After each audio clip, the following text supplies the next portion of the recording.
Thank you very much, Drew. It's a pleasure for me to be here. And I apologize for not joining you yesterday because I was still on a sailing boat with 30 teenagers of my congregation in the Netherlands. So today I'm here and a little bit tired, but very glad to seeing you all and being able to join a conference. Drew mentioned that my dissertation was on the Bible and apartheid, which was basically a hermeneutical study, which was co-supervised by Jeremy Punt, who is among the speakers of this conference. And this is basically the background of the paper I'm reading today. Racism is a relevant topic in biblical scholarship from at least three perspectives. One, biblical criticism participates in the historiography of the ancient world.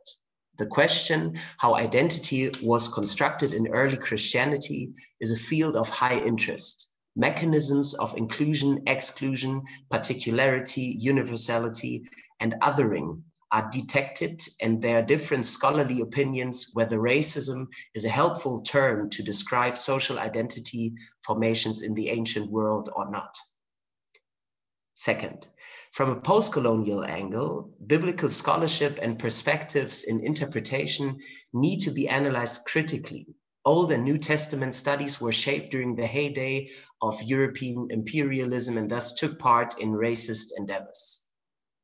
Third, considering the reception history, one only has to think of the slavery debate in the USA, the role of exegetes in the Third Reich in Germany, or during apartheid in South Africa to see the link between racism and academic exegesis. In this paper today, I will look at white privilege as a harmful consequence of the entanglement of racism and exegesis. It is rather a first exploration than a finalized train of thoughts. And the title of my paper is White Privilege in Exegesis, Church and Society. Please allow me to start on a personal reflection, how I learned that I am white. White people like me usually don't mention the color of their skin when they speak about their identity, at least in my context. Nor do we white theologians and Bible scholars name our papers white perspectives or white contextual something. We whites take it for granted that we are white. It is normal to be white. At least this is how whiteness is perceived in our racist world. Whiteness goes along with many unearned assets and privileges that play a role in society, church, and exegesis. I quickly learned that I'm white through different experiences in my life. At the age of 15, when I was an exchange student in the USA, I had been playing basketball for quite a while in Germany, on a high level in Germany. So I went to the basketball tryouts of my American high school, and I thought it would be a great idea to enhance my skills there. When I entered the gym to try to be part of the team, I was the only white person in the room. And in addition, I learned that the level of basketball I was used to from Germany had nothing to do with the level of American high school ball. I was one of the oldest but shortest and slowest and poorly skilled players that tried out that day. And I was the only white kid. The fact that I had come, however, changed the relationship I had with the basketball coach, who at the same time was an American history teacher and had the policy not to talk to white kids in class. After the tryouts, I was the exception to that rule because he respected that I try. And still, I feel the slight intimidation I felt when I entered that gym that day. It was a lesson in realizing my whiteness because it was the first situation in my life that there were only Black people and I in one room, and I was sort of inferior to the other people in this room, at least in basketball. It was the first time it did not feel normal to be white. Since I did not qualify for the basketball team, I tried out for the theater class of my high school. And I made it. After our first production, we took on a large musical, classic Guys and Dolls. And a black guy, a friend of mine, tried out best for the one leading role for this musical, but he had to step aside because in Guys and Dolls, the male leading role had to kiss the female leading role, which was played by a white girl. And in 2005, 2006, Arkansas in the United States, it was not possible to let a black guy kiss a white girl on stage in a high school theater class. So I learned that racism went along white privilege as well. I will skip some more experience that I covered in my personal reflection, but the point that I'm trying to make is that I feel as a white pastor and white Bible scholar, there are different stages that privilege has shaped the way that I saw my life and the chances that I had were there because I am a white person. White privilege has manifold characteristics. Being white, I'm never asked where my family is from. I'm never seen as rather incapable or inferior, with the exception of basketball. I'm considered trustworthy and wealthy, and my perspective is given the label normal or standard without somebody having to say this out loud. This is not only true for everyday life, but certainly also in academic circles. In addition, I'm a heterosexual cisgender male, which multiplies my privilege, but I want to focus here on my whiteness. Some thoughts on white privilege in exegesis. As a research assistant, I quickly learned the hierarchy of international conferences. The SBL, Society of Biblical Literature, annual meeting in the USA was, in my perception, seen as the queen of all Bible scholar summits, and the European Association of Biblical Studies, EABS, and the SBL International meeting were sort of under the SBL annual meeting. They depended very much on the choice of city and venue if one goes there or not. If they take place in a Western European city which has some touristic attraction to it, you go.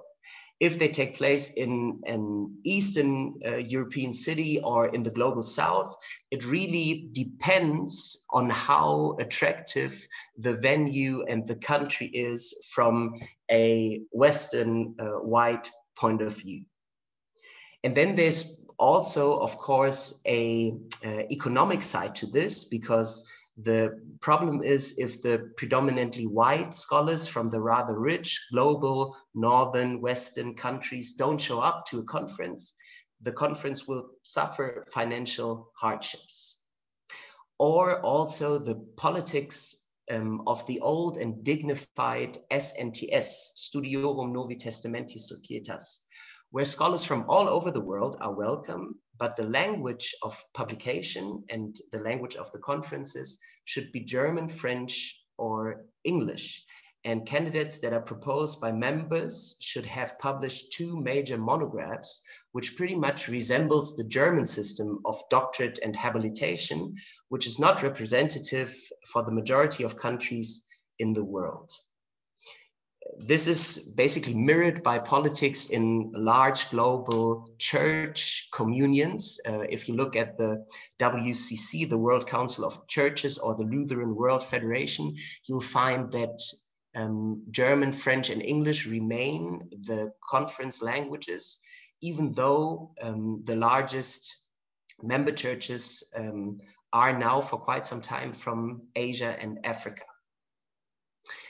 Or if we look at the prestige of and the reputation of publishers in Bible scholarship, Mohr-Siebeck, Brill, Peters, Erdmann, I know of no publishing house from the global South or East that is considered in the first league of publishers in Bible scholarship, which leads to a discrepancy of the readability, if you put it like this, of publications from places where there's no easy access to those accepted publishing houses.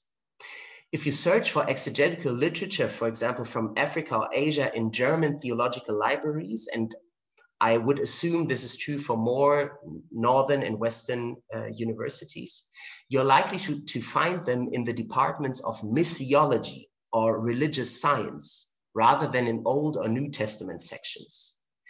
This observation points to a general view on non-Western exegetical and theological literature as maybe not as relevant for the theoretical discourse among the exegetes, but rather an object of ethnological study for missiologists or religious scientists. There is seemingly a hierarchical gap between publications from Western Europe and the USA and those from other regions.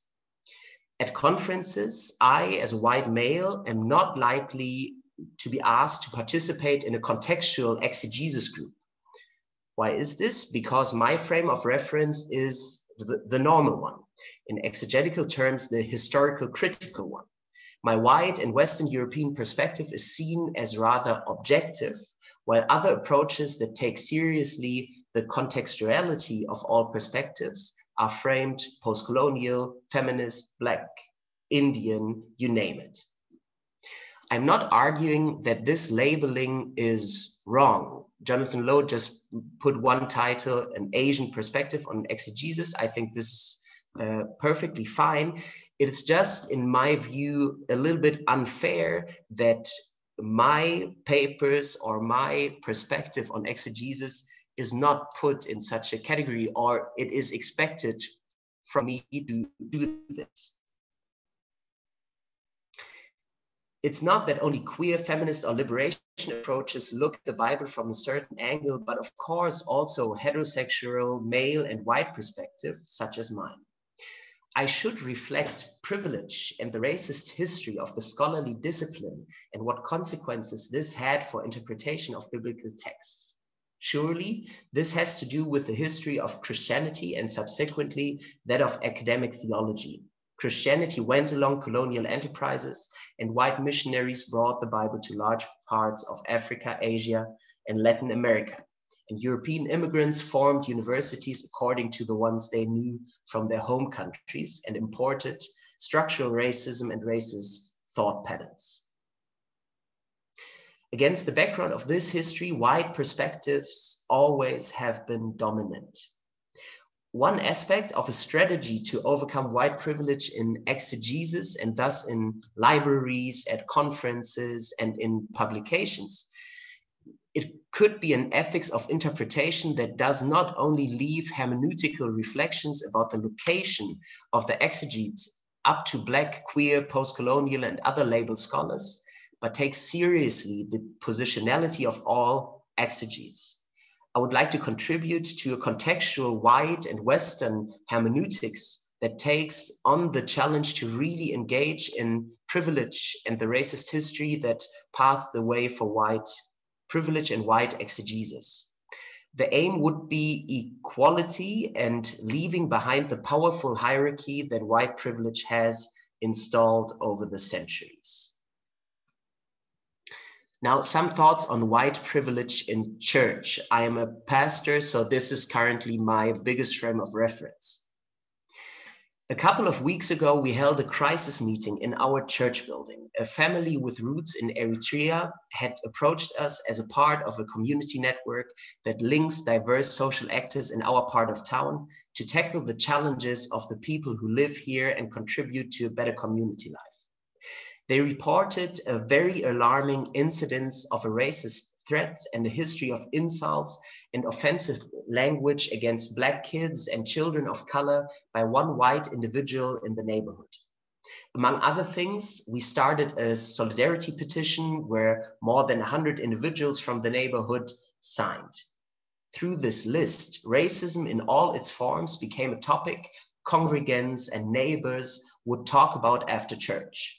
While no one I know of my congregants would not affirm to anti-racism, some remarks I witnessed showed how racist patterns are present, often unconsciously, in rhetoric and thinking. One thing that struck me very hard was when we had a second meeting with the family who was affected by the racist threats and attacks. We invited a police officer who is specialized in extremist crimes. And when we asked him if the racist threat, which was clearly involving the N-word and some other things that are clearly marked as racist, if this was put into the category in police work of right-wing extremism, he had to say no, it had not gone that way. And even the report that was filed was put to side because of lack of witnesses. So, and in addition, the report that was made by the individual who attacked the Black family was still worked on and possibly goes to trial. So I sense that even in a neighborhood like ours in our city in Münster, it is not it's not clear for a family of color, for a Black family, to be able to trust the police and the police work when they make their case. Our church congregation here in Münster is pretty white. We live in happy land, as one German Black author puts it. Our church has formulated that it pursues a process of becoming a transcultural communion and support diversity on all levels, but the reality is still very white. Blacks and people of color mostly organize own congregations that label themselves international. They often use buildings of the mainline church for their worship, but there's hardly any contact or common events. The example of one colleague of mine who came to my church from Congo as a fully ordained pastor is telling in this regard. For many years, his status was not pastor, but ecumenical co-worker. Recently, he was, well, it's only 2 years ago, he was introduced as a pastor with the same status as his German colleagues, such as myself. This is a step forward, but it is for now a single case. Ecumenical is the label in the mainline church that is usually applied to all non-white people, music and style of worship. In my view, ecumenism is very precious, but we should aim to get beyond the exotism that dominates the white church's approach to diversity and interculturality and find ways to embrace the manifold colors and styles of Christianity that are already there in our communities. And this again mirrors sort of the patterns that I perceive in the exegetical world, in the academic world. While I sense that the critical discourse within the church on white privilege is growing, the only institution in Germany that provides a high quality intercultural theological training that tackles white privilege will be closed in 2024. And that is a step backwards, in my opinion, since it is especially the theological education of future ministers and other church workers that could change the status quo by training the upcoming generation in diversity and intercultural competence. Now, some notes on white privilege in society. The hashtags #MeToo, Black Lives Matter, and other woke public discourses have put discrimination in diverse forms on the agenda of media and politics. Identity politics is the umbrella term for these critical approaches that make sensitivity for structural discrimination a top priority. Now, there is a counter discourse going on that often uses the term cancel culture in order to criticize anti-racist, feminist, or queer positions. One of the most prominent voices of this counter discourse that came out recently is the systematic theologian Ingolf Dalfert, who has been teaching for the last couple of years in California. The feeling expressed often by white old men is that this new wokeness takes away the freedom of speech and moralizes discourses in an unhealthy way. What is overlooked from my privileged perspective, and I basically completely paraphrase the journalist Alice Hastes here, is that people who do not share the experience of sharing an identity marker that makes you a victim of discrimination may easily overlook the necessity of identity politics. If your identity, like mine, is always the one that is taken for granted and that provides social privileges, you have to take the detour of trying to take secondary chances of learning in this regard. And this is what I would propose for on the societal level, on the church level, and also on the academic level. Speaking from a white perspective, I think we whites ought to take the detour of trying to really understand secondary experiences of discrimination on all these levels. And my concluding remarks have the title, A Plea for Woke Theology and Exegesis. In my view, against the background of the above said, there is a need for woke exegesis and theology. The question how positions are filled, how conference panels are put together, which publishers are bought by libraries, how expensive books are sold, the language used, what is considered contextual, and how the church, at least in my context, can become a display of the diversity of society and the community of Christians it operates in. White privilege is a product of the racist history and presence of our world, and we whites ought to tackle this issue in all aspects of our doing as scholars, ministers, and humans. Thank you very much for your attention.